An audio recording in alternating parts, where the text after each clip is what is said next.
নমস্কাৰ, মোৰ ইউটিউব চেনেলটিলৈ আপোনালোক সকলোকে স্বাগতম জনাইছোঁ। আজি লৈ আহিছোঁ এটা একেবাৰে সহজ ৰেচিপি। তাৰ বাবে লৈছোঁ মই আধা কেজি ব্ৰইলাৰ মাংস, এটা ডাঙৰ কেপচিকাম, এটা গাজৰ আৰু এটা ডাঙৰ পিঁয়াজ। লগতে লৈছোঁ জোখমতে আদা আৰু নহৰু।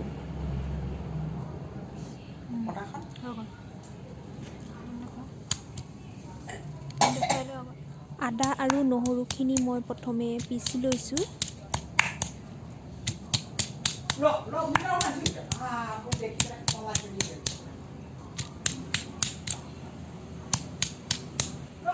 লগতে ইয়াতে দুটা কেঁচা জলকীয়াও মই পিচি লৈছোঁ।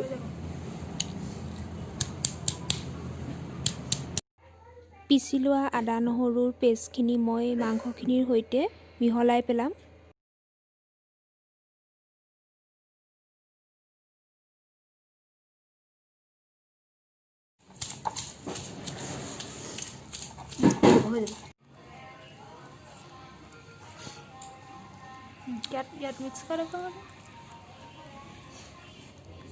ইয়াত মই অলপমান তেল আৰু জোখমতে নিমখো মিক্স কৰি লৈছোঁ।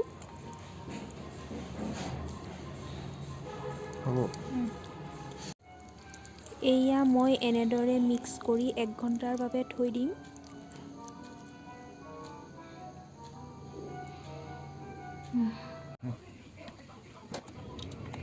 এখন টেৱাত তেল গৰম হ'বলৈ দি মাংসখিনি ইয়াতে ফ্ৰাই কৰিম।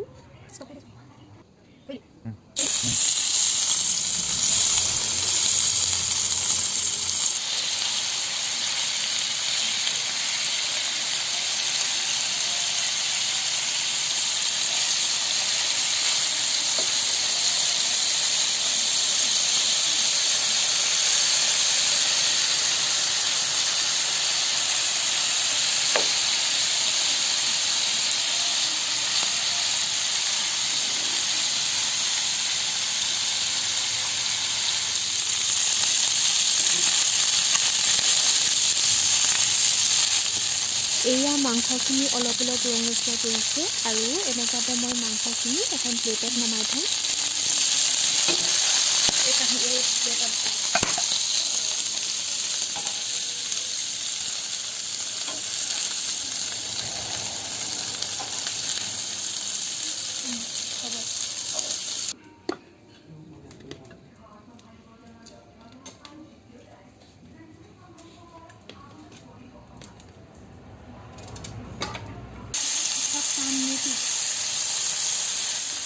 গাজৰ আৰু কেপচিকামখিনি মই ইয়াতে অলপ সময় ভাজি ল'লোঁ।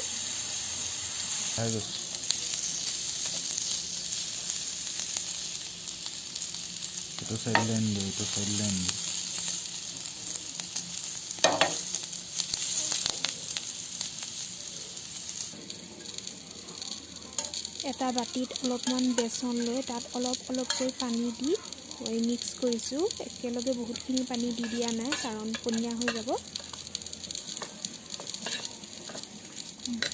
এই মিক্স কৰা বেচনখিনিত ফ্ৰাই কৰি থোৱা মাংসখিনি দি গোটেইখিনি মই বেচনত মিক্স হোৱাকৈ লৰাই থাকিম।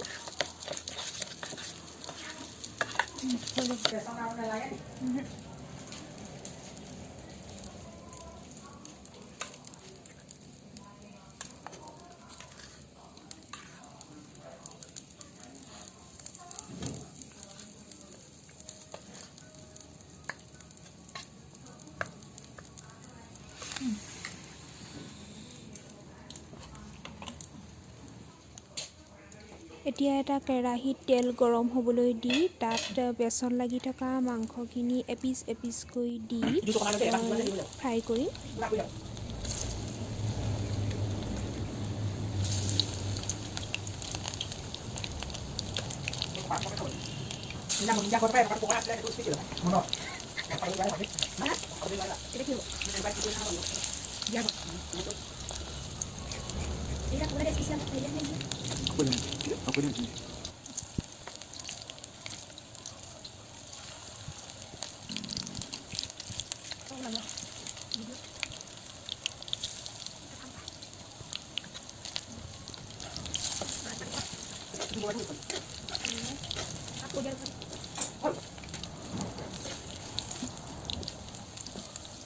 Các con là hùng đấy.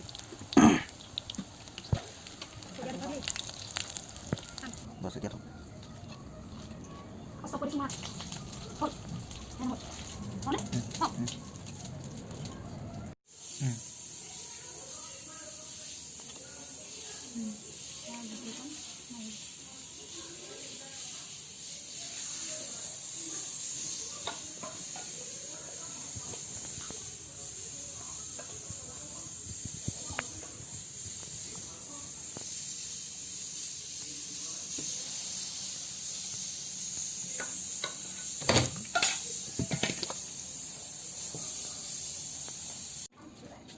এই ফ্ৰাই কৰা মাংসখিনি আৰু গাজৰ কেপচিকামৰ ভাজিখিনিৰ সৈতে মিক্স কৰি তাত অলপমান টমেট'ৰ চচ দি সেইখিনি গৰম হ'বলৈ দিম।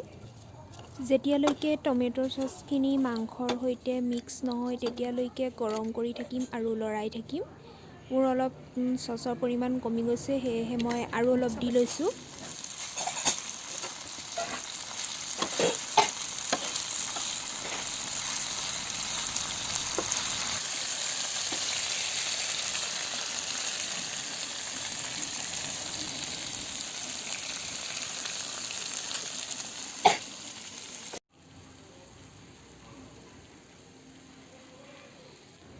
এয়া আমাৰ খানা ৰেডি হৈ গ'ল, এতিয়া আমি খাম।